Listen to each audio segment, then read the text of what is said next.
Every morning I wake up at 6. Old habits die hard, especially after 60 years of discipline. The house feels colder than usual. From downstairs, I hear the sound of cabinet doors slamming.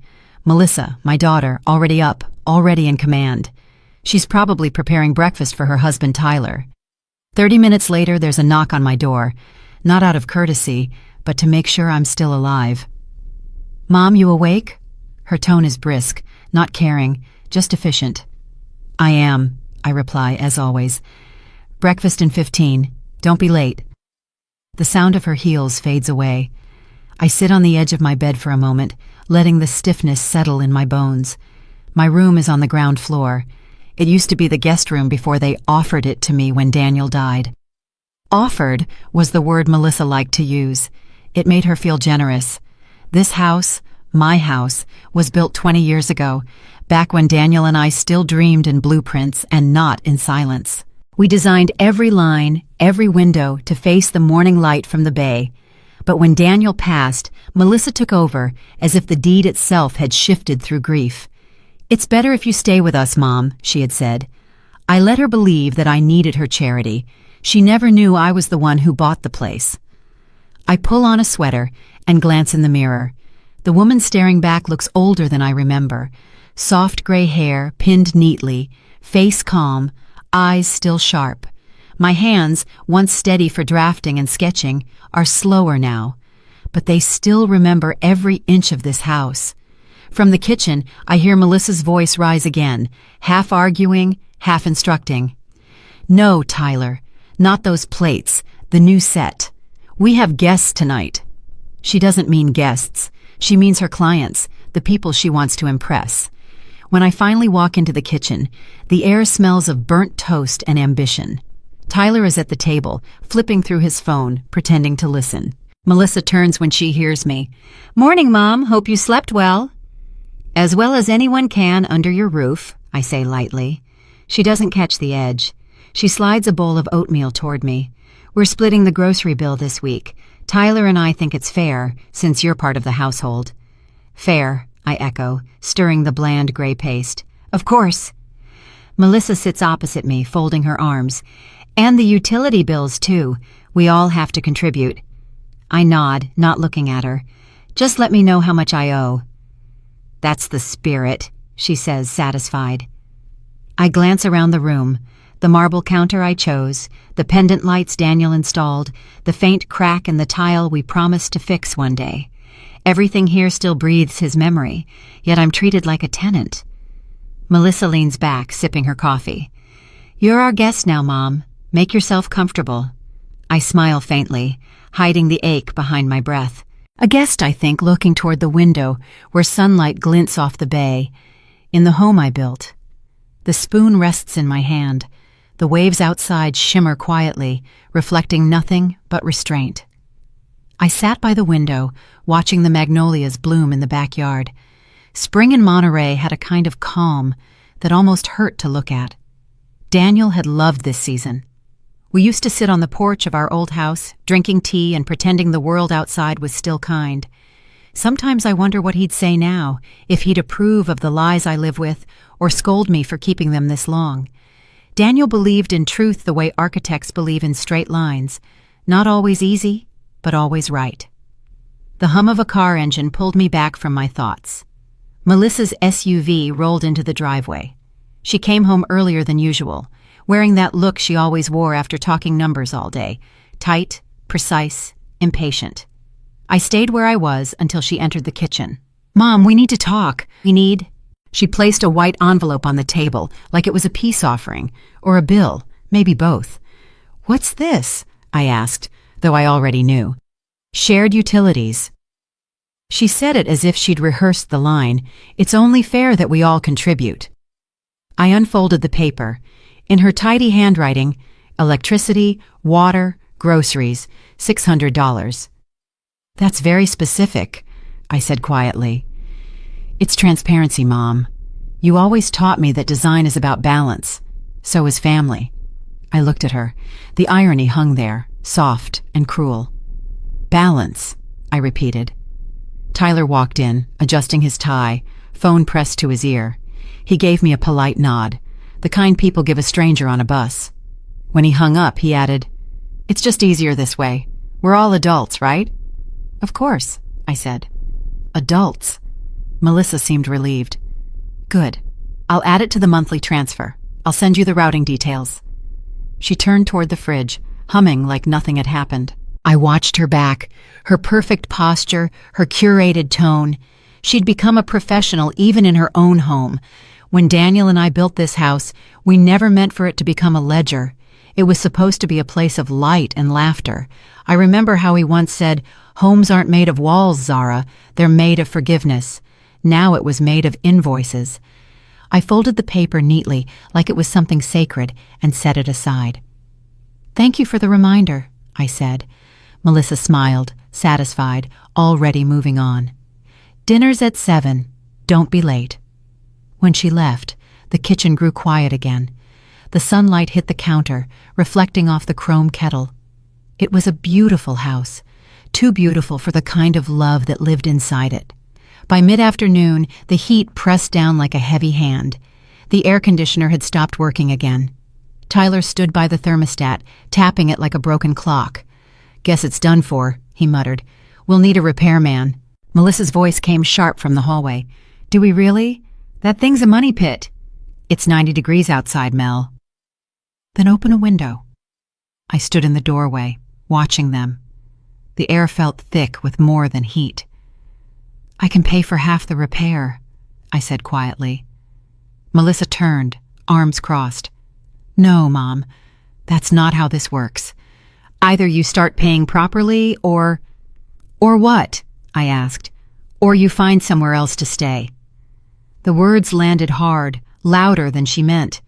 For a moment, even the cicadas outside went silent.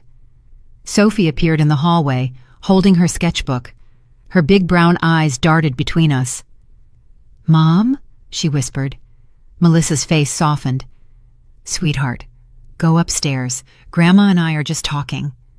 Sophie hesitated, then obeyed, clutching her drawing close. Melissa turned back to me. "I'm serious, Mom. We can't keep carrying everything. You have your pension, your savings. Use them." "I see," I said. Tyler avoided my eyes, pretending to check the thermostat again. He hated conflict. He was a man who believed peace could be bought with silence. "I didn't mean to upset you," Melissa added, her tone suddenly light, too light. "But you can't expect to live here forever without paying rent," I finished for her. She looked at me, startled that I'd said it out loud. Then she nodded. "Exactly." Something shifted inside me then. Not anger, something smaller, sharper. Clarity. I looked around the kitchen, the same one where I once taught her how to bake bread, how to fold napkins like roses. Every corner held a memory, but none of it belonged to me anymore. "All right," I said, "if that's what you want." Melissa blinked. "What do you mean?" "You'll see." I walked past her, the air heavy and still, my hand brushing the wall Daniel had painted years ago. The paint had faded, but his craftsmanship hadn't. Neither had mine. In the hallway mirror, my reflection met me halfway. Tired eyes, calm face, a stranger in her own home. Sometimes motherhood ends quietly. Sometimes it ends with a sentence like "pay rent or leave." That night, I could not sleep. I kept hearing Daniel's voice somewhere between memory and conscience. "If you stay too long in a place that doesn't see you, you'll start to disappear." By dawn, I'd made up my mind. I pulled the old suitcase from the closet and laid it on the bed. The fabric smelled faintly of cedar. One by one, I folded my clothes, neatly, methodically, as if order could make leaving easier. On the nightstand sat a framed photo of Daniel in his workroom, sleeves rolled up, smile full of mischief. I hesitated, then placed it gently inside the suitcase. From the next room, I heard the faint sound of cartoons. Sophie was awake early, as always. The thought of her made my chest tighten. When I opened the door, she was sitting on the floor with her sketchbook, crayons scattered around her. She looked up, eyes wide. "Grandma, are you going somewhere?" I smiled. "Just for a little while." "Why?" "Because sometimes, darling, quiet is the best place to think." Mom, she frowned, clearly not understanding. Will you come back? I will, I said softly, when it's time. She stood, wrapping her small arms around my waist. I stroked her hair, breathing in the smell of crayons and shampoo. You're my favorite artist. You know that? I whispered. She nodded against my sweater. Mom says you don't help enough. Your mom is right, I said. I help in different ways. Her innocence made me ache. I didn't want her to inherit the same bitterness that grew between her mother and me. When I stepped outside, the first light of morning touched the driveway. The taxi waited quietly, engine humming. I turned once, looking back at the house, its clean white walls, the neat garden, the life I'd built, and then lost piece by piece. Melissa's curtains were still drawn. She didn't know yet. Maybe she never would, until she needed something else from me. The driver loaded my suitcase. Where to, ma'am? Anywhere by the water, I said. Someplace quiet. He nodded, closing the trunk. As we drove away, I looked through the window one last time. The magnolia tree swayed gently in the breeze. Its blossoms were beginning to fall, scattering across the lawn like small white lies. I thought of Daniel's words again. If you leave with grace, they'll never know you left with power. I sat back, folded my hands, and let the city drift past. Sometimes leaving is the only polite revenge. I rented a small apartment near the marina, a place meant for short stays and quiet people. The walls were thin, and I could hear the muffled sound of waves every time I turned off the radio. It was peaceful in a way that felt almost undeserved. I hadn't told Melissa where I was staying. She hadn't called either. That silence between us was a kind of relief. Every morning, I'd walk to a cafe on Ocean Avenue. It was a narrow little place filled with the smell of roasted beans and sea salt. The same people came every day: fishermen, retirees, the occasional tourist with a camera. The waitress, a cheerful woman named Evelyn, learned my name after 2 days. You look like someone who used to run things, she told me once, smiling as she poured my tea. Design things, I said. I used to build homes. That explains it. You sit like someone who still measures corners. We both laughed. She reminded me of a simpler time, before every conversation I had with my daughter turned into a transaction. One morning, Evelyn mentioned a friend who'd just sold his beach house for $2 million, cash buyer from San Francisco. Real estate's gone crazy around here, she said, shaking her head. People will pay anything for a view. I looked out the window at the line of rooftops facing the water. The sun was rising behind them, throwing long strips of gold across the bay. 2 million. I whispered the number to myself like it was foreign. The house Daniel and I built was worth more than that. Spacious, custom designed, perched right by the cliff edge. That night, I sat at my small desk, staring at the light blinking on my laptop. The idea came quietly, like a tide sneaking in after dusk. What if justice could be written on paper? What if silence itself could sign the deed? I opened a new document and began to type. Not words of revenge, just the beginnings of a plan. Names, dates, property records, all the little things Melissa never bothered to notice. When I finally looked up, the sea outside had turned black and silver. I closed my laptop, feeling something I hadn't felt in years. Control. The next week, I met a woman named Eleanor Park at a discreet downtown office. Evelyn had introduced us, saying she handled real estate for women who preferred privacy. That was the right way to describe me. Eleanor was in her 40s, sharp suit, calm voice. She reminded me of myself years ago, organized, efficient, incapable of showing too much emotion. Mrs. Whitmore, she said, motioning to the chair across from her. Evelyn mentioned you're interested in setting up a holding entity. I nodded. Yes, something simple. Clean. She placed a file in front of me. Whitmore Holdings, LLC. I can structure it so your name doesn't appear anywhere public. The sale will look completely routine. Good, I said. I prefer to stay invisible. She raised an eyebrow. Most people want recognition. Recognition attracts noise. I've had enough of that. Her lips curved slightly. Understood. She handed me the first set of documents, and I began signing. My handwriting was steady, deliberate. I read every line, every clause. This was the language I understood. Contracts, signatures, precision. When I was done, Eleanor looked up from her copy. "Would you like to appear as owner when the transaction closes?" "No," I said simply. "The quieter, the better." She nodded. "Then it's settled. I'll contact the escrow officer. Once the sale is finalized, the funds will transfer directly into the LLC account. It'll take less than a week." The pen in my hand felt heavier than usual. Signing those papers was like drawing a new floor plan for my life. Daniel would have been proud, or maybe shocked. He always believed in reason over revenge. But this wasn't revenge, it was structure. When the meeting ended, I stepped out into the afternoon sun. The air smelled faintly of salt and asphalt. Across the street, the bay glittered under the light. For the first time in a long time, I didn't feel like someone's dependent. I felt like a designer again, of something far more intricate than a home. That evening, I spread my old blueprints across the dining table. The paper was yellowed around the edges, creased from years of storage. Every line Daniel and I had drawn together still felt alive. Our handwriting overlapped in the margins, his bold and confident, mine smaller and exact. I traced the shape of the villa with my finger, the living room, the glass corridor, the garden that caught the morning light. I had built that place to last. Now it would serve one last purpose. Beside the blueprints lay the property documents I'd printed from the online registry. Title history, tax records, closing dates, all of it under my name. Melissa had never bothered to look.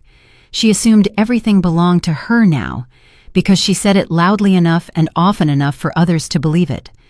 I opened my laptop, logged into the county's property portal, and began removing her access from the shared account. One click at a time. It was like erasing fingerprints from glass. Outside, the wind picked up, rattling the blinds. The evening light turned the papers gold. I remembered Daniel teaching me how to draw perspective lines, how to make walls look infinite. "Every design starts with knowing where you stand," he used to say. I knew exactly where I stood now. When the work was done, I rolled the blueprints back into their tube, sealing them with a rubber band. I placed them upright in the corner of the room like a soldier standing guard. The rest of the night, I sat by the window, watching the streetlights flicker on one by one. Somewhere out there, Melissa and Tyler were eating dinner, planning their next renovation or investment. They thought they owned everything, including me. But I had already begun rewriting the story, line by line. I took out my notebook and wrote one sentence at the top of the page: "Justice moves quietly through paperwork." Then I closed the cover, turned off the light, and sat in the dark, listening to the faint hum of the city. It was the sound of silence being built into something solid. The phone rang just after breakfast. I was sitting by the window, sipping tea, when I saw Eleanor's name appear on the screen. Her timing was precise as always. "Good morning, Mrs. Whitmore," she said. "I wanted to give you an update." I smiled faintly. "I assume it's good news." "It is. We received a full cash offer, $2 million even. The buyers from San Francisco. They want to close within 7 days." I set the cup down carefully. "Accept it," I said. "You don't want to review the documents first?" "There's nothing left to review, Eleanor. Just close it." There was a pause on the line. I could hear her flipping through papers. "You're remarkably calm for someone selling a house that valuable." "I designed that house to be worth more than money," I replied. "Now it's simply time for it to serve its last purpose." Eleanor chuckled softly. "Understood. I'll start the closing process today." When the call ended, I leaned back in my chair. The afternoon light spilled through the sheer curtains, painting soft rectangles on the floor. My heart didn't race. My hands didn't tremble. If anything, I felt a strange kind of order settle inside me, like furniture being placed exactly where it belonged. I thought of Melissa, how she'd spoken to me that day, her voice hard, her words sharper than she realized. Pay rent or leave. The sentence had already become history. The house she ruled over so confidently would no longer belong to her by the end of the week. It wasn't anger that I felt. It was completion. I opened my old sketchbook, the one I'd carried since my design days, and drew a single clean line down the page. That line was the boundary between what was mine and what was no longer my problem. The phone buzzed again, another call, but not from Eleanor this time. Melissa.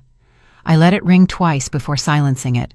When the screen went dark, I saw my reflection faintly on the glass. My expression was calm, but my eyes told the truth. I was done being invisible. 2 evenings later, while I packed up the last of my things from the apartment, Melissa and Tyler sat in their kitchen, miles away, having dinner. I wasn't there to see it, but I could imagine it perfectly. I had seen that same routine for years. Tyler with his laptop open, Melissa scrolling on her phone, both pretending to listen to each other. At some point, her phone must have chimed. A new email notification. She would have glanced at it, frowned, and muttered, "What now?" The subject line would have read, Monterey Coastal Villa, listing notification. I could almost hear her scoff. Spam, someone's pretending to sell our house. Tyler probably shrugged.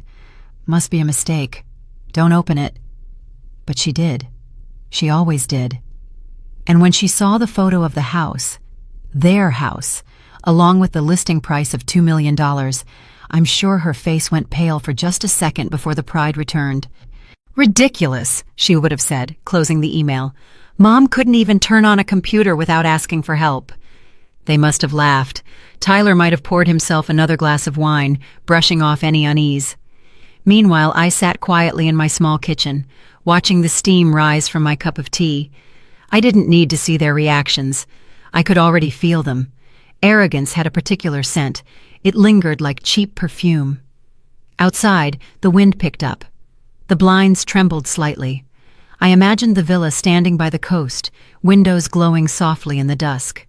Soon it would belong to someone else, someone who might treat it like a home, not a stage. Sometimes, ignorance isn't bliss. It's the sound of warning bells mistaken for background music. I finished my tea and washed the cup carefully. There was no triumph in what I'd done, only balance. The next morning, Eleanor called again. We'll need access to the property for inspection, she said. It's standard procedure.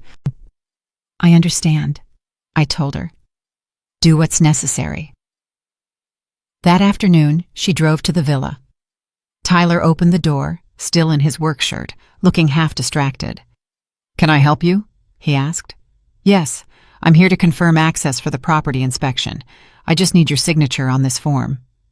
Tyler frowned, looking over the clipboard briefly. What's this about? Routine verification, Eleanor said smoothly. You must be Mr. Grant? He nodded automatically, pen already in hand. Sure, whatever you need. He signed without reading, just a quick scrawl, then handed the paper back. We're in the middle of dinner prep, so if you could... Of course, she said, polite as ever. She left before he could ask another question. Later that evening, she called me again. It's done, she said simply. They signed? They signed, she confirmed. The inspection is officially approved. You'll receive confirmation from escrow tomorrow. I closed my eyes for a moment, letting the silence stretch between us. Thank you, Eleanor. When the call ended, I stood by the window, watching the reflection of the streetlights ripple across the bay. Tyler had signed his own permission to be evicted, though he wouldn't know it yet. Melissa would be furious when she found out. But that was the irony of control. It made people careless. They had been so sure of their dominance that they never checked the fine print, never questioned the quiet woman who'd once built their world. I thought about Daniel that night. He would have understood the precision of it all. He used to say, "The strongest structures aren't loud, they're simply unbreakable." I smiled at that, faintly. At 9 o'clock, my phone buzzed again. Melissa, again. I let it ring until it stopped. Then I turned off the lights, the apartment fading into shadows. Outside, the wind carried the scent of salt through the half-open window. Somewhere far off, a foghorn sounded, a low, mournful echo across the water. I closed my eyes, steady and calm. They thought they had trapped me inside that house, but I had already drawn the exit long ago. I sat at my desk that morning, the faint hum of the city below my window. The laptop screen glowed soft blue like a heartbeat in the dark. One notification appeared at the top. Transfer completed. $2,000. It was quiet. Almost too quiet. For months, this house had been the cage of my humiliation. Now, with one click, it became my liberation. I leaned back in the chair, staring at the confirmation page. My name didn't appear anywhere, only the trust name. Whitmore Holdings, LLC. Eleanor had done everything perfectly. I opened my sketchbook, the same one Daniel had once given me for our anniversary. Between faded pages of designs and floor plans, I drew a single empty square. Inside it, I wrote one word: freedom. The sound of the clock filled the room, soft and steady. Each tick felt heavier than the last. I imagined Melissa at that very moment, walking through the living room of her villa, completely unaware that the walls around her no longer belonged to her. She would pour another glass of wine, laugh with Tyler, and talk about renovating the kitchen again. She always loved changing what I had already perfected. Now, no matter what she changed, it wouldn't matter. The deed was no longer hers to alter. I stood up, opened the balcony doors, and let the ocean air in. The curtains swayed gently, catching light like sails ready to leave shore. This wasn't revenge, it was equilibrium, a return to balance. Daniel once told me that justice is like design. It isn't about beauty, it's about proportion. He was right. I closed the laptop, finished my tea, and watched the sunlight shift across the room. Justice didn't scream. It signed papers. And this time, the signature was mine. The next morning, I woke before dawn. The apartment was still, wrapped in that early light that makes everything look new.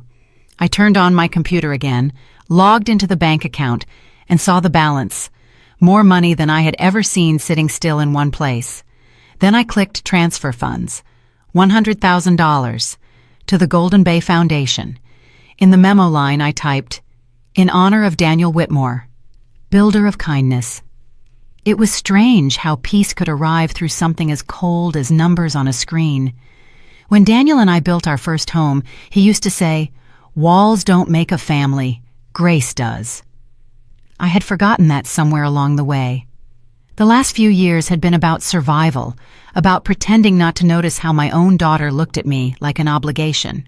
Now, looking at that screen, I realized grace was still possible, even after betrayal. Outside, the sea began to glow under the rising sun. A fisherman's boat cut through the water, its reflection trembling. I stood there for a while, watching the light spread. When I returned to the desk, the confirmation email was already waiting. Donation successful. I smiled faintly. Justice without generosity was just vanity. I took Daniel's wedding band from the drawer and turned it in my fingers. The metal had dulled over time, but the weight was the same. He would have approved of this, not the sale, not the secrecy, but the mercy that followed. I placed the ring back into the drawer and closed it gently. I didn't feel like a victim anymore. I didn't feel like a mother begging for respect. I felt like a woman who had finally redrawn the blueprint of her own life. By Thursday, the storm began. A courier arrived at Melissa's villa that morning, a white envelope in hand. Inside were the words she never expected to read. "Property sold. Please vacate within 30 days. I wasn't there, but I didn't need to be. I could imagine the sound of her voice breaking, the disbelief turning to rage. "What kind of scam is this?" she must have shouted, waving the paper in Tyler's face. He probably frowned, trying to make sense of it, calling lawyers, scrolling through emails, and somewhere between panic and denial, my name must have crossed her mind. Because minutes later, my phone began to ring. I didn't answer. I pictured her pacing across the living room, the same floor where I once taught Sophie to draw. I imagined her throwing the envelope down, the same counter where she'd once told me I should be grateful to have a roof over my head. How easily power turns to fear when the ground shifts. By evening, she must have called everyone she knew, agents, advisors, even the bank, and every answer would be the same. The sale was legal, The signatures were verified. The property had changed hands. Her own husband had signed the permission slip. I sat by the window, listening to the waves outside. The air smelled like rain. I had been waiting for years for an apology that never came. Now, I realized I no longer needed it. She had given me back something else, proof that silence was never weakness. When the phone rang again, I turned it face down on the table and let it buzz until it stopped. I poured myself a glass of red wine and watched the condensation trace down the glass. For the first time in years, I wasn't waiting for anyone's approval. I was simply done. The next day, the phone started again before sunrise. Melissa's name glowed on the screen over and over. Sometimes she sent messages, "How could you?" or "Please call me, we can fix this." But there was nothing left to fix. I let the phone ring, then fade into silence. Across the bay, I could see clouds gathering. The light on the water shifted from gold to gray. It was strange the way peace sometimes looked like distance. I made tea, slowly, carefully. The kettle hissed like breath through old lungs. When I sat down, I noticed Daniel's old fountain pen still lying on the table. I picked it up and turned it in my hand. I used to think forgiveness was a feeling, but it wasn't. It was a boundary, and I had drawn mine perfectly. I didn't need to shout. I didn't need to explain. They would understand soon enough, not through my words, but through their own reflection. When the phone buzzed again, I placed it gently in the drawer and closed it. Outside, a light drizzle began. The world felt cleaner than it had in years. By afternoon, Melissa's panic spread like fire. She called the realtor, the city office, the escrow company, and every contact she could think of. Each one gave her the same answer. Everything had been handled legally, every document checked, every transaction verified. She was furious. "This can't be possible," she must have said. "It's my house."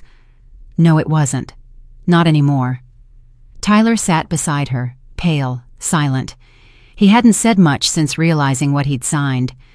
Sophie, poor child, probably watched from the stairs, clutching her sketchbook. By evening, the house was quiet again, except for the sound of Melissa crying behind a closed door.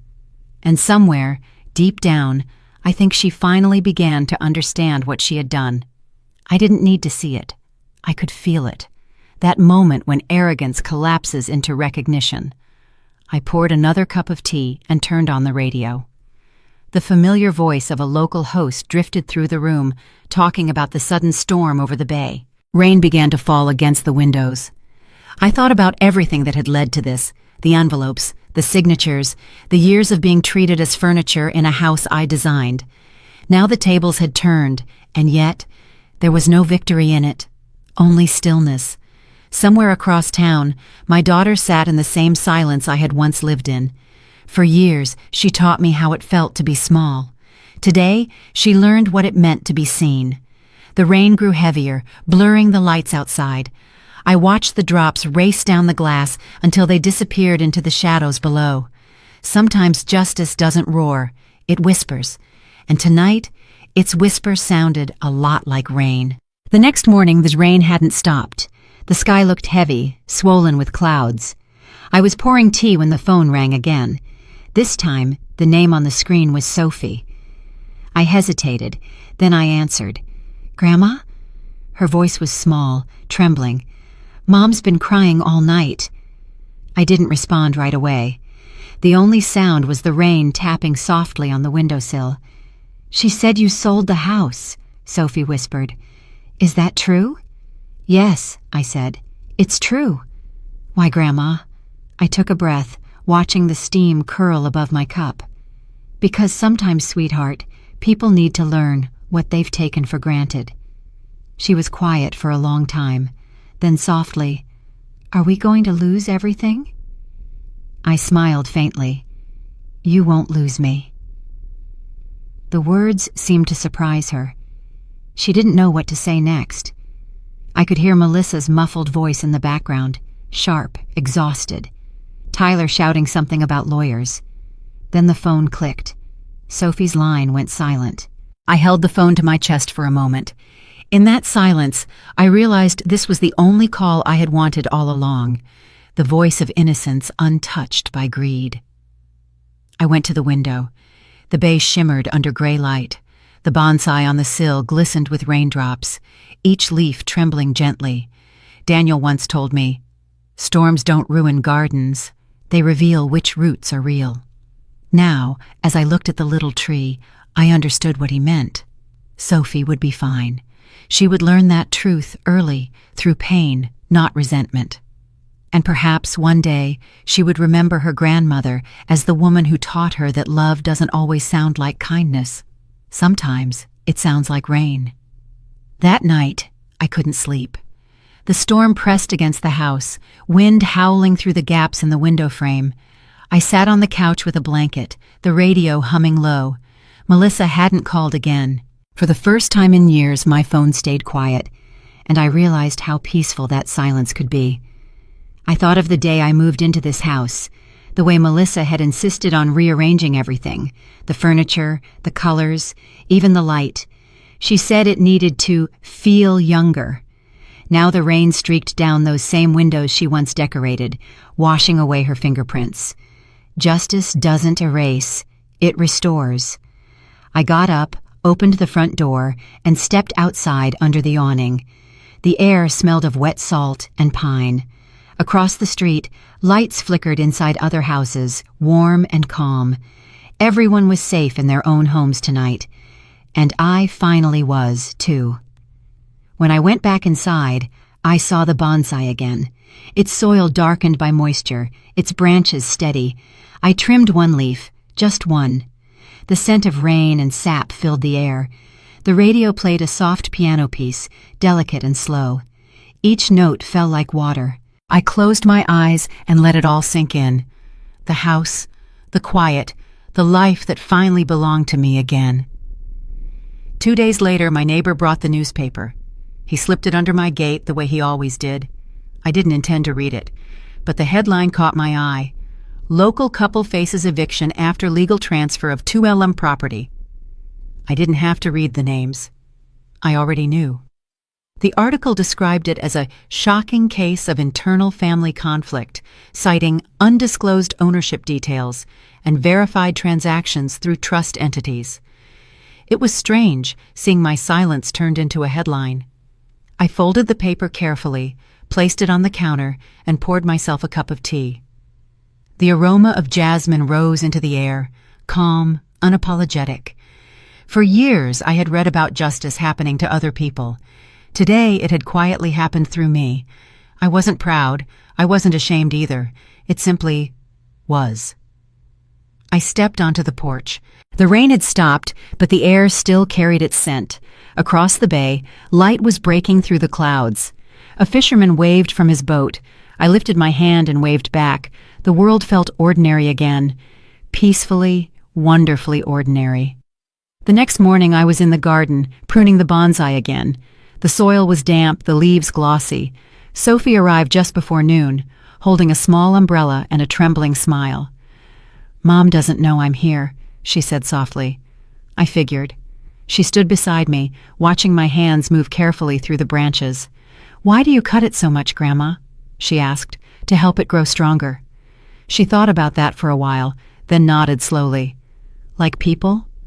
"Exactly like people." The breeze rustled through the garden. I could see her eyes soften, the fear in them fading. "Are you angry at Mom?" she asked. I shook my head. "No, anger keeps you small." She looked down, tracing her shoe in the dirt. "Mom said she made a mistake." "She did. But she's really sorry." "So am I," I said, smiling faintly. We both forgot what home means.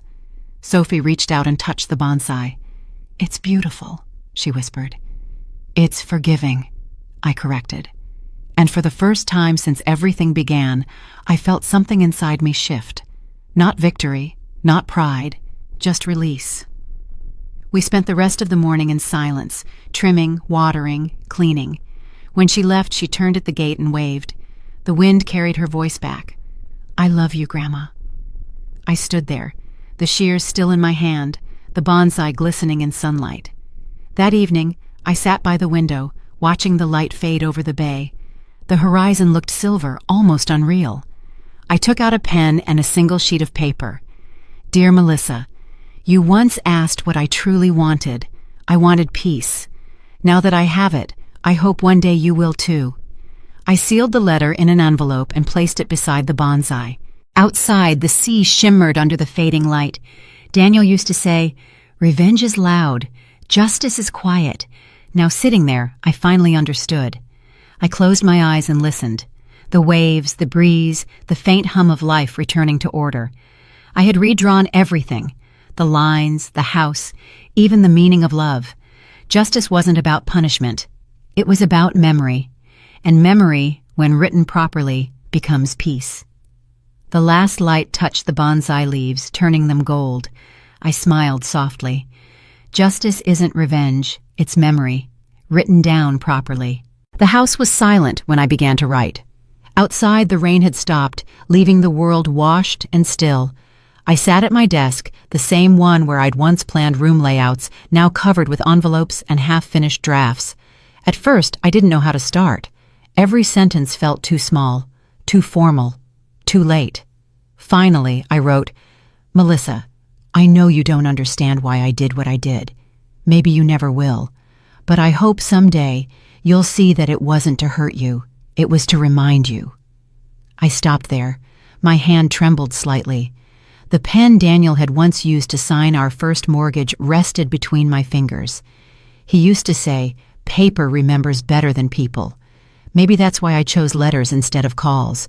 Words on a page can't shout, they can't accuse, they can only exist. I wrote for hours. About the house, about the silence that had filled it, about how love turns into obligation when gratitude disappears. I told her I forgave her, not for the words she said, but for the blindness she lived in. When I finished, the paper was wrinkled from where my hand had rested too long. I folded it neatly, sealed it, and wrote her name on the front. Then I turned off the lamp. Forgiveness, I realized, wasn't about setting someone free. It was about setting yourself free first. The next morning, I walked to the post office. The streets were slick with rain, the air sharp and clean. Inside, a woman at the counter smiled when I handed her the envelope. "Priority mail?" "No," I said quietly. "Let it take its time." She stamped it, slid it into a tray, and that was it. Something small and final. On the way back, I stopped by the bakery Daniel used to love. The smell of cinnamon and coffee drifted into the street.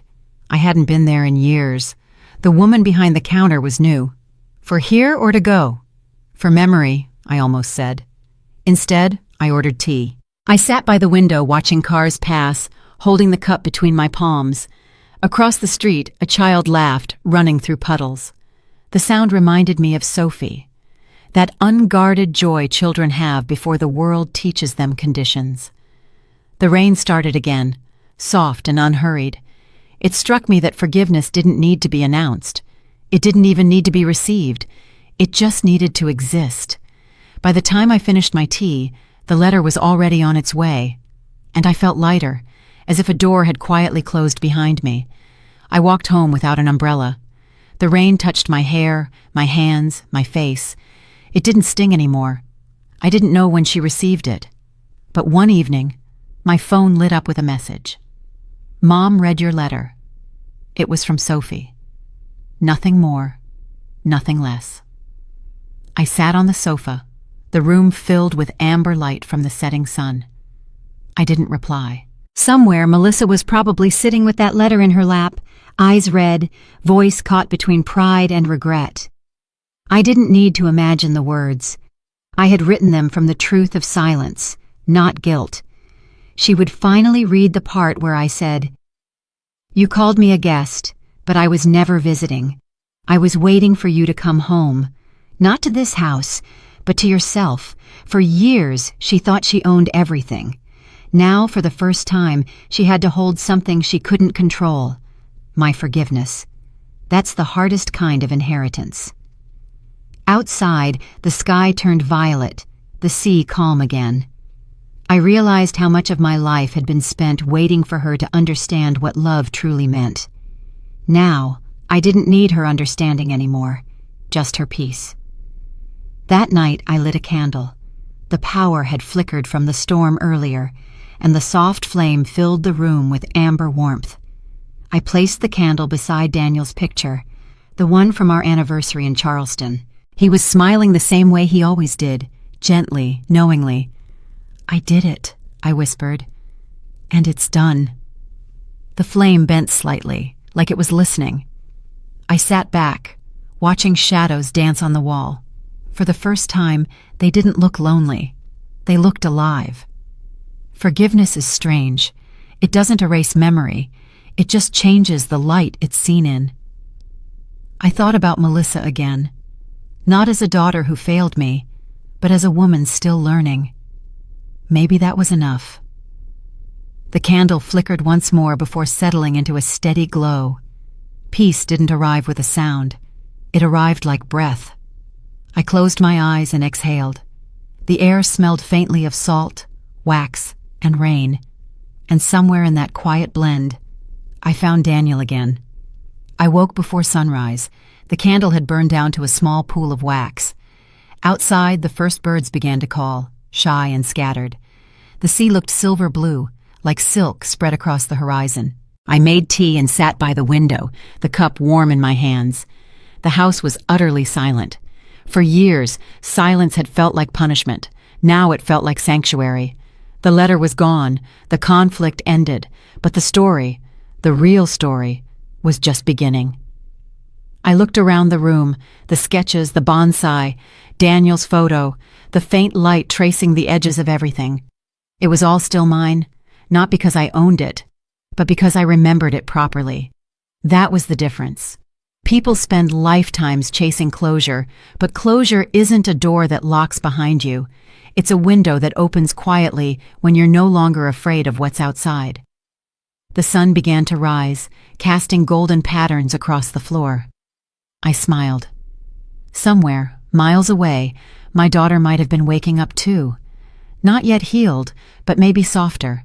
Forgiveness, I realized, wasn't the end of justice. It was its continuation, written in a gentler hand.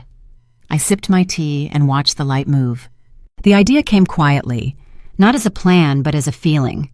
I was sitting by the window reading one of Daniel's old notebooks.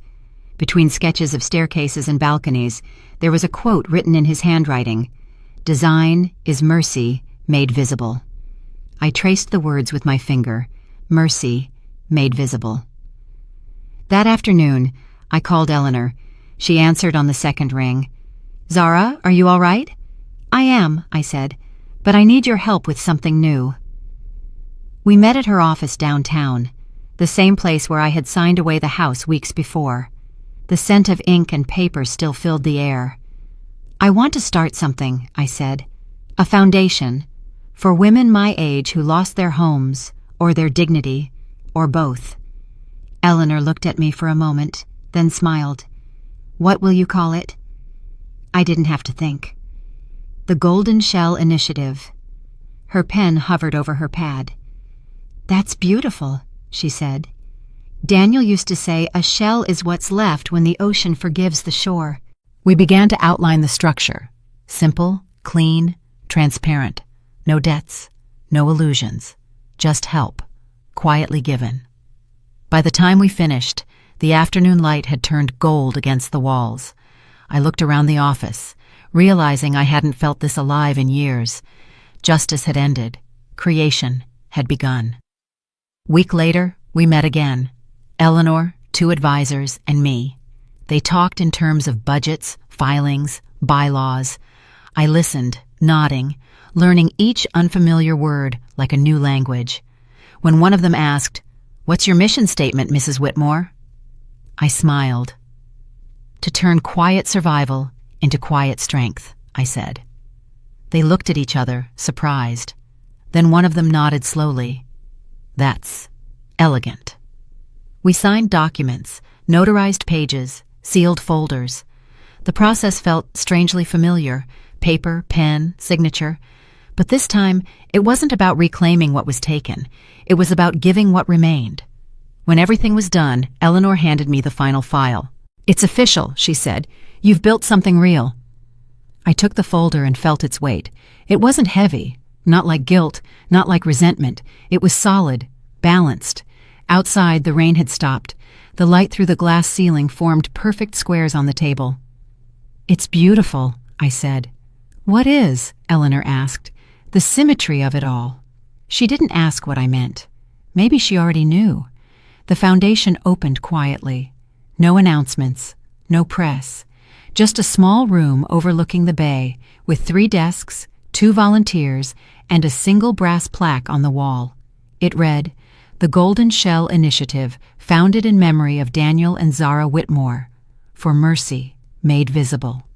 We began with little, some savings, a few donations from old clients, and one restored faith in human kindness. Every morning, I brought tea and arranged the folders myself. I liked the sound of paper, the smell of ink. It reminded me that creation is built from ordinary things. One afternoon, a woman about my age came in. Her name was Carla. She had lost her home after her husband's illness. Her voice trembled when she said, "I'm not used to asking for help." "You're not asking," I told her. "You're remembering that you deserve it." She looked at me for a long time, then began to cry softly. We helped her find a new apartment, something small but bright. When she left, she hugged me. "You have no idea what this means," she said. But I did. I knew exactly what it meant. The same thing it had meant to me when someone finally gave me space to breathe. That night, I wrote in my journal, "Mercy isn't pity, it's proportion." And as I closed the book, I realized that Daniel's lesson had completed itself. The following weekend, I returned to the garden. The rain had passed, leaving the earth soft. I carried the bonsai outside, setting it on the stone ledge beneath the morning light. It had grown, subtle, steady. I trimmed a few branches, brushed the soil, and whispered Daniel's name. Then I planted a new sapling beside it, a small olive tree. Eleanor had given it to me, saying, "For peace and persistence." As I pressed the soil down, I felt something shift. The same motion as sealing an envelope, the same sense of completion. Every act of creation carries a shadow of loss, but here, under this sky, even loss looked gentle. I stood for a while, hands dirty, heart calm. The house no longer felt like a battlefield. It felt like ground that could finally grow something good. Melissa came a few days later. She didn't call first. When I opened the door, she stood there, raincoat still damp, eyes tired. "I got your letter," she said. I nodded. "I don't expect forgiveness," she continued. I didn't know how far I'd gone." Her voice broke on the last word. I stepped aside. "Come in." We sat at the kitchen table, the same table where everything had fallen apart and somehow begun again. For a while, neither of us spoke. The air was heavy, but not hostile. She looked around, noticing the bonsai by the window. "You kept it," she whispered. "I did," I said. "It's still growing." She smiled weakly. "Maybe we both are." The words were small, but they were enough. We didn't talk about money, or houses, or who was right. We talked about Sophie, about her art, about how the world felt different lately. Softer, quieter. When she left, she hugged me. Not out of guilt, but out of understanding. As the door closed behind her, I realized that justice had finally done its work. Not to destroy, but to rebuild. That evening, I went out to the porch. The bay was quiet, the last light spreading like gold dust across the water. Inside, the lamp glowed softly against the wall, the same one that had once felt too bright. Now everything was balanced. The air smelled of salt and jasmine. From the garden, the olive trees stood next to the bonsai, their silhouettes merging in the twilight. I thought about Daniel, about everything he had taught me, that structure could be kindness, that proportion could be peace. He was right. I wasn't just rebuilding my life. I was redesigning it. Justice had started with paper. Mercy had started with roots. Now they both lived here, together, in the same light. I closed my eyes and whispered, "Thank you." The wind moved through the trees, carrying the sound away. For once, I didn't need it to return. I drove to the bay that afternoon, the same road Daniel and I had taken countless times before. The tide was low, the light soft, the air smelling faintly of salt and rain. I parked by the wooden pier and walked slowly toward the edge. The boards creaked under my feet, steady and familiar. This was where Daniel had always found peace, sketching the horizon, counting the ripples, saying little. Now, I understood why. The sea didn't judge, it only reflected. I sat on the old bench facing the water. From my bag, I took a small notebook, the one I'd carried since he passed. Inside were fragments, words, sketches, pieces of thought too fragile to say aloud. On the first blank page, I wrote, "Justice is finished. Memory begins." The wind lifted the corners of the page, as if agreeing. I closed the book and watched the horizon. For the first time, it didn't look like an ending. It looked like continuity. I wasn't alone for long. A familiar voice called behind me, "Grandma!" I turned. Sophie was running down the pier, her hair flying, her sneakers splashing against the damp wood. She stopped beside me, breathless. "Mom said you might be here." "She's right." Sophie sat next to me, hugging her knees. "It's beautiful." "Yes," I said. "It always has been." For a moment we just listened. The waves, the gulls, the sound of life moving without hurry. Then she handed me something, a folded piece of paper. "I wrote you a letter," she said shyly, "like the ones you write." I opened it carefully.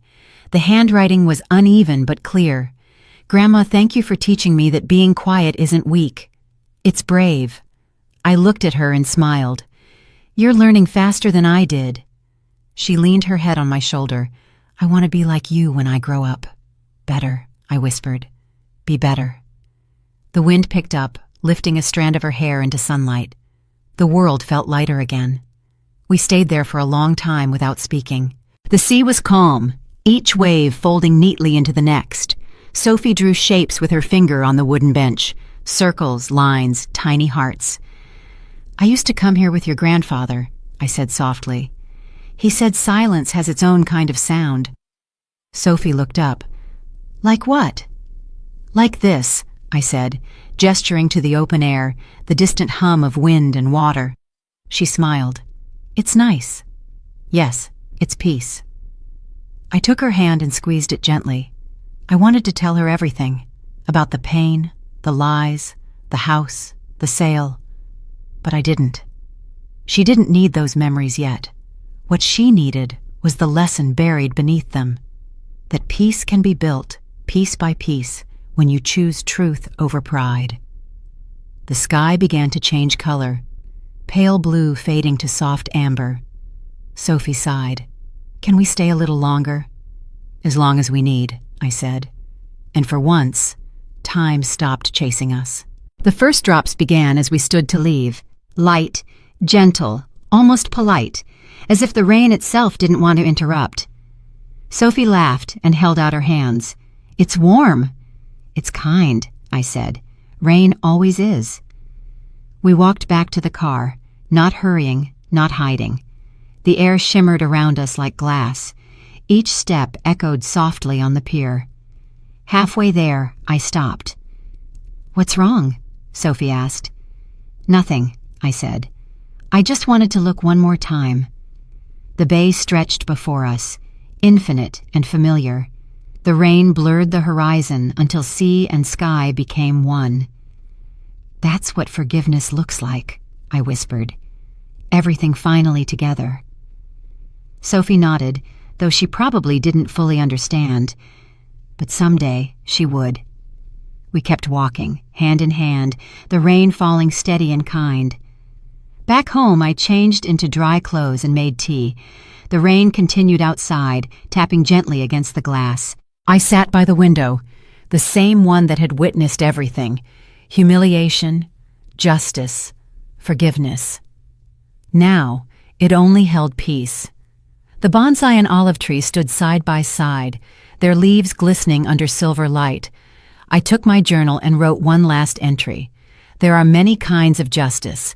The hardest is the kind that ends in love. The pen stopped moving.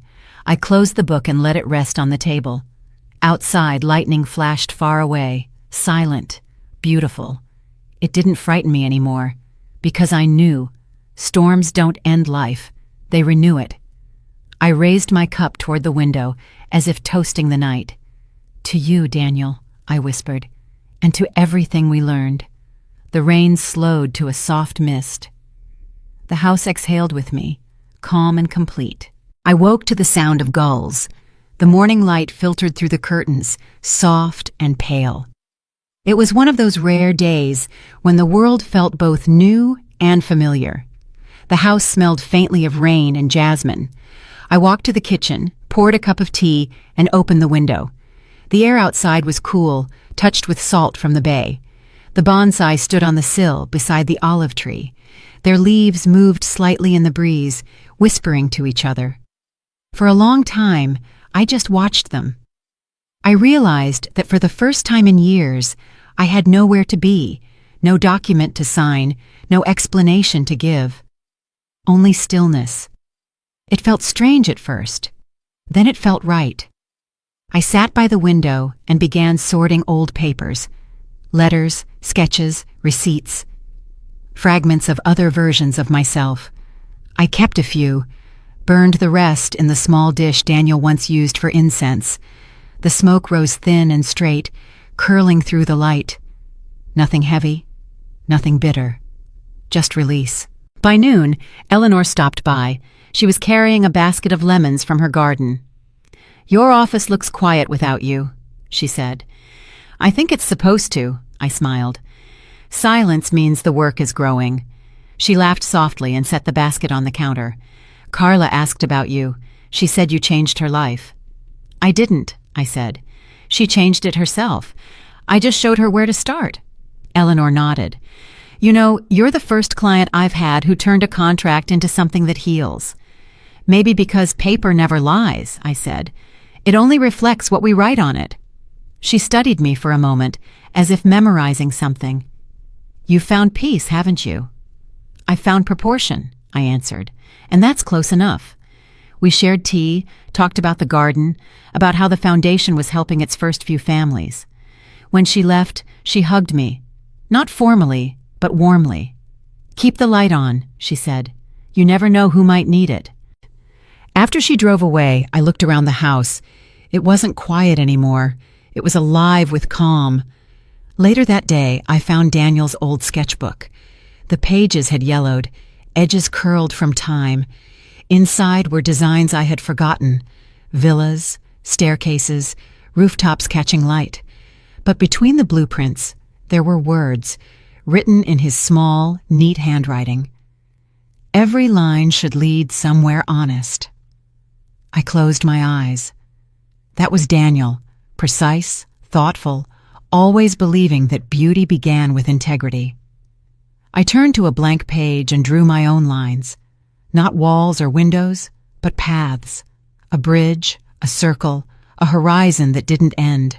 No rulers, no measurements, just intuition. When I finished, I signed it with his initials beside mine. D.W. plus Z.W. It wasn't a design for a house. It was a design for peace. I placed the sketchbook back on the shelf next to the brass plaque from the foundation. They belonged together. Justice had rebuilt structure. Mercy had redrawn meaning. The phone rang just as I was washing my cup. It was Melissa. "Mom?" she said, her voice hesitant. "I'm here," I replied. "I just wanted to tell you. Thank you." Her words were quiet, fragile. For what? For not giving up on me. I leaned against the counter, the afternoon sun warming my back. "I didn't hold you up, Melissa. I just stopped standing in your way." She laughed softly, not bitterly this time. "Sophie's painting again. She said she wants to show you something." "I'd like that." There was a pause. Then her voice lowered. "You were right about the house. I didn't see what it meant to you. I only saw what I could take." "We all do that," I said. until life teaches us the difference between owning and belonging. She was crying quietly now. I'm sorry. I know, I whispered. When we hung up, I stood still for a while, listening to the quiet hum of the refrigerator. Forgiveness doesn't need an audience. It just needs a moment to land. And in that moment, it finally did. That evening, I walked into the garden. The sky was painted in shades of rose and silver. The olive tree swayed gently beside the bonsai, both shining in the last light. I brought out a small watering can, poured slowly, watching the water sink into the soil. Daniel used to say, "A garden only grows when you stop watching the clock." I smiled. He was right. Each leaf caught the light differently. Some gold, some green, some half hidden in shadow. Together, they made something whole. I thought about Melissa, about Sophie, about how roots could stretch across pain and still hold firm. The world, I realized, doesn't end in division. It ends in pattern. Things aligning in ways you never planned, but always needed. A breeze moved through the branches, scattering drops like tiny stars. I stood there until the sky turned silver blue and the first evening birds began to call. Everything was exactly where it should be. The next morning, an envelope waited by the door. My name written in a young hand. Inside was a folded note and a small watercolor painting. The sea, soft blue, with a tiny house on the shore. Her words were simple. "Grandma, I finished my art project. It's called The House That Listens."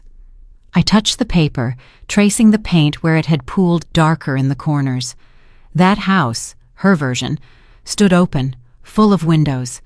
I realized she had painted what I had spent my whole life designing, but never naming. A home that listens, not a house of walls, but of echoes. I smiled and pinned it to the wall beside Daniel's old quote.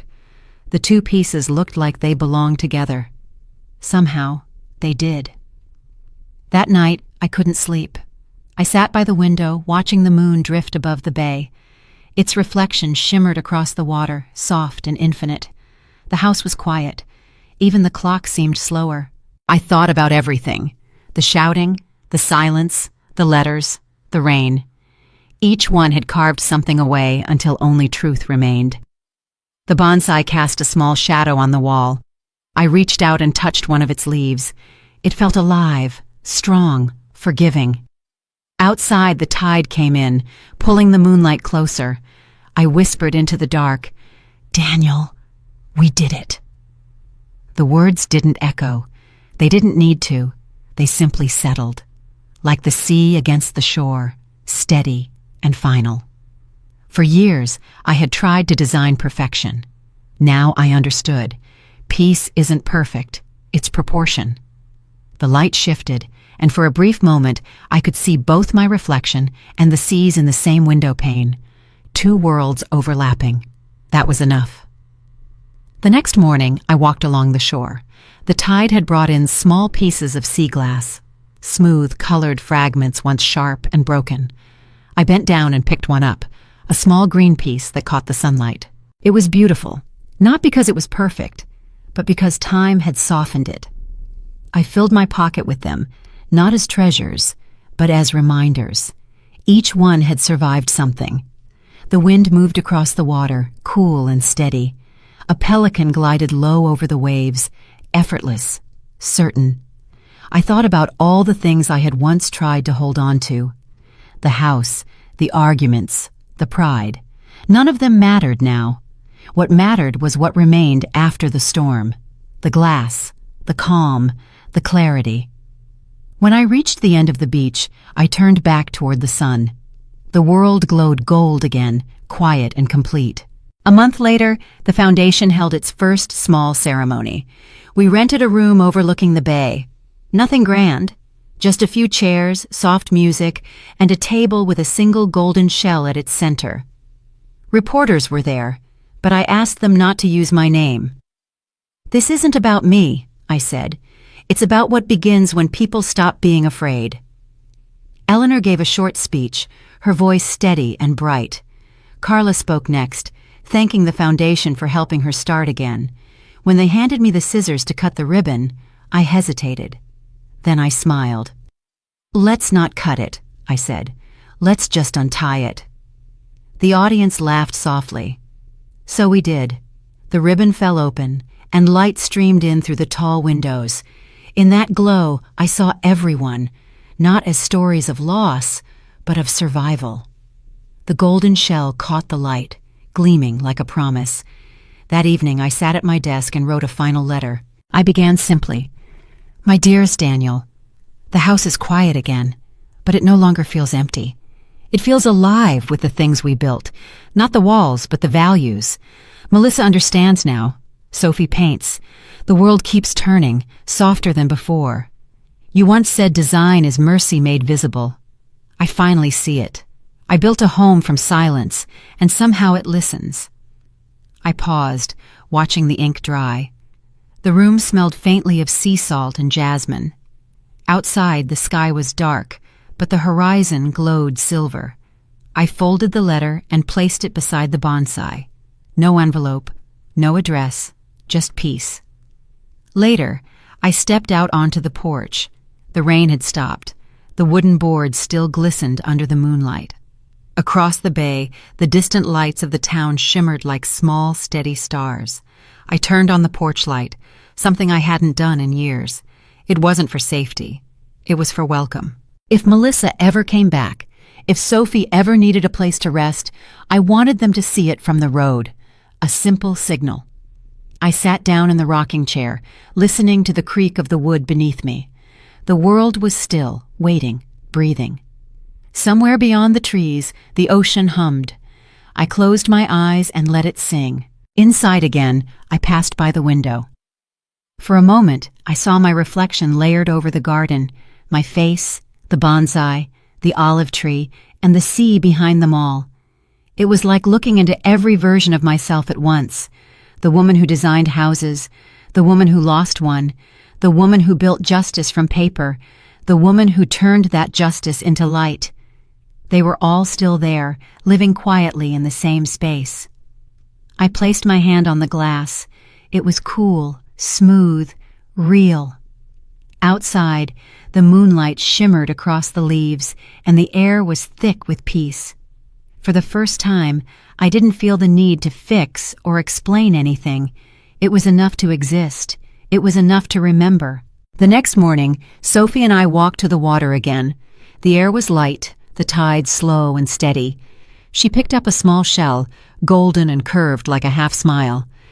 "It looks like the one at your office," she said. "It's the same kind," I replied. "Nature always repeats what's true."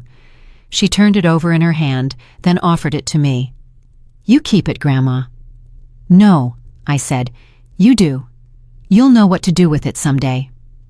She smiled and slipped it into her pocket. We sat on the bench, looking at the horizon. The waves folded one into another, endless and calm. Sophie leaned her head against my shoulder. "Grandma?" "Yes?" "What does justice mean?" I took a breath. "It means remembering properly." She nodded slowly, as if she already understood.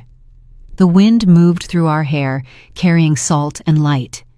It felt like blessing. Evening returned, and I found myself back at the window. The sky was awash of silver and blue. The tide moved in quiet rhythm, like breathing. I lifted my cup of tea, watching the steam blur the reflection of the sea. Everything was still. I whispered the words softly, almost to myself. Justice isn't revenge. It's memory, written down properly. The wind carried the sound through the open window, across the garden, out to the water, and then silence. No more lessons, no more pain. Just the sound of the sea folding into itself. The curtain moved once, gently, as if the house exhaled.